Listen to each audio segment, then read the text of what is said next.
Australia గడ్డపై team India చరిత్ర సృష్టించింది. 4 టెస్టుల సిరీస్ను 2-1 తేడాతో కోహ్లీ సేన కైవసం చేసుకుంది.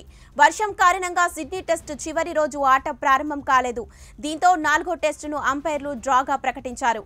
ఆస్ట్రేలియా గడ్డపై 72 ఏళ్లలో భారత్కు ఇదే తొలి సిరీస్ విజయం.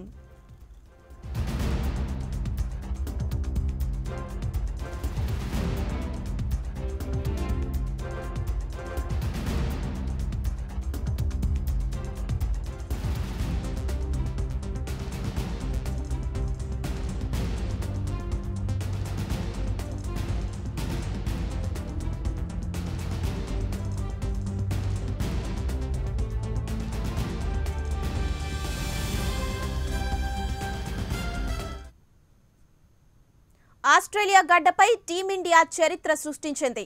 4 టెస్టు సిరీస్లను 2-1 తేడాతో కోహ్లీ సేన కైవసం చేసుకుంది. వర్షం కారణంగా సిడ్నీ టెస్టు చివరి రోజు ఆట ప్రారంభం కాలేదు. దీంతో 4వ టెస్టును అంపైర్లు డ్రాగా ప్రకటించారు. ఆస్ట్రేలియా గడ్డపై 72 ఏళ్లలో భారత్కు ఇదే తొలి సిరీస్ విజయం.